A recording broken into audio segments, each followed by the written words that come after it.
The story of the four divine children, Sanat Kumaras. The Sanat Kumaras are four sages, rishis, from the Puranic texts of Hinduism who roam the universe as children. They are described as the first mind-born creations and sons of the creator god Brahma.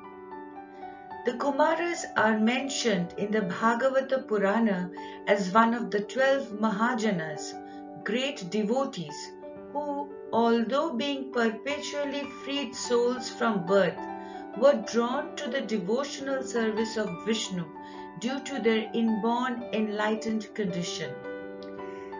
The discourses of the four Kumaras are found in the Hindu epic Mahabharata. They play an important role in a variety of Hindu spiritual traditions, particularly those affiliated with the worship of Vishnu and his avatar Krishna, and occasionally even those associated with Lord Shiva. The Almighty Brahman created Brahma and bestowed all spiritual knowledge onto him in order to construct the universe. Brahma had no idea what to do, so he thought or meditated for years to find it out. Using his spiritual might, Brahma created four children with the hope that they would reproduce in the four corners of the earth, and thus creation would be initiated henceforth. The Sanat Kumaras represent truth, wisdom and spirituality. In their bodily appearances, innocence is symbolized since they were always charming children who never grew up to become adults. As a result, nothing could ever damage them since they were eternally pristine. They are known together as the Sanat Kumaradi Munis. The four Kumaras are reported to have learned the Vedas when they were just 4 years old. As a result, they became excellent Jnanis, Yogis and Siddhas. "Go forth and construct the world," said Brahma to the children. The four children are known as Sanaka, Sanatana, Sanandana and Sanat Kumara. Their first act was to defy their father. They became sages instead of procreating, since Brahma had created them using solely his spiritual abilities. Brahma was disappointed that his four children were rebelling against him. This defiance of the father was against dharma from a worldly point of view. Maybe this is why, despite their spirituality, the Sanat Kumaras are not worshipped. They are amply honored, but their names are never stated prior to any yajna. However, because their disobedience was for a greater goal, they are always revered as the purest souls. The four Kumaras roamed around freely, gifted with their cosmic powers all over the universe.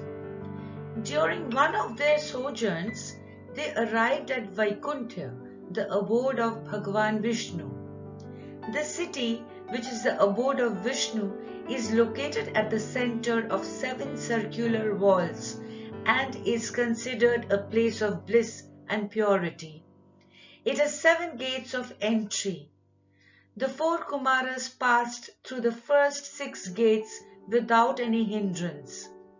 The 7th gate was guarded by Jaya and Vijaya, the 2 Dwarapalas, door guards of Vishnu's palace. The angry guardians stopped the four Kumaras and laughed at them, since they looked like children and were also naked, and did not permit them to enter through the 7th gate. The four Kumaras were perplexed by the behavior of the gatekeepers, as they had not faced such a situation and ridicule anywhere else. They expected Jaya and Vijaya to be like their master Vishnu, who does not differentiate among beings.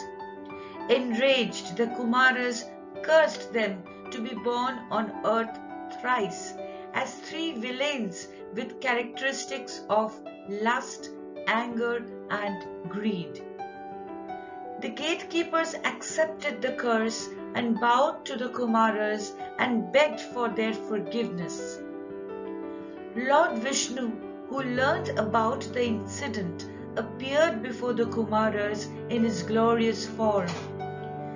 The four Kumaras, who were on their first visit to Vaikuntha, took in the sight and the glittering divine figure of Vishnu. With deep devotion, they appealed to him to accept them as his devotees and allow them to worship the Lord for all time to come. They prayed that their final emancipation would be at the feet of the divine Lord Vishnu. Vishnu complied with their request and also assured Jaya and Vijaya that they will be born as demons on earth, but will be released from all births and curses after being killed by an avatar of Vishnu himself. Sanat Kumars and Shiva. It is stated that there were just 3 Vedas at first: Rig Veda, Yajur Veda and Samaveda. The plot revolves around sage Atharva, a Vedic sage who, along with the Angiras, wrote Atharva Veda. He is also credited with initiating the first yajna or fire sacrifice. Atharva Muni sought Lord Shiva to seek approbation for the heavenly wisdom that he obtained from the cosmos. Lord Shiva, pleased by the information contained in the body of wisdom chronicled by Atharva Muni, bestowed blessings on the sage author. He decreed that his work of deep knowledge would be known as Atharva Veda and would be included as the 4th Veda. When the news reached the Sanat Kumars, they were displeased and skeptical. So they requested a dispute with Lord Shiva, thereby questioning his authority to ratify the 4th Veda. Goddess Saraswati was appointed as the judge. The Kumaras were certain of their triumph because they purposefully asked Lord Shiva difficult questions.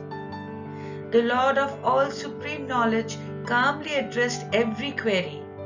At the end, Lord Shiva was proclaimed victorious by Devi Saraswati. The Sanat Kumaras surrendered to Shiva and admitted defeat. They begged for forgiveness.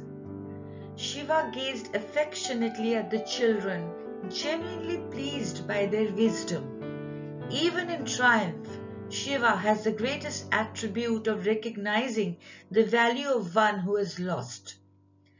The Kumaras agreed that Lord Shiva had made the correct judgment and that the Atharva Veda was, in fact, the 4th Veda. According to some other stories, the Sanat Kumaras wed to their brother Prajapati Daksha, who happened to be Lord Shiva's fiercest enemy.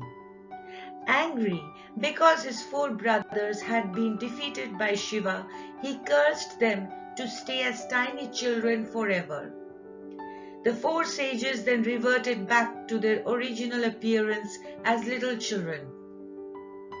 As the 4 heavenly children were exceedingly erudite and emancipated souls, they praised their brother for the curse. Because they retained their childlike forms forever, their purity and desire to learn more also became everlasting and eternal.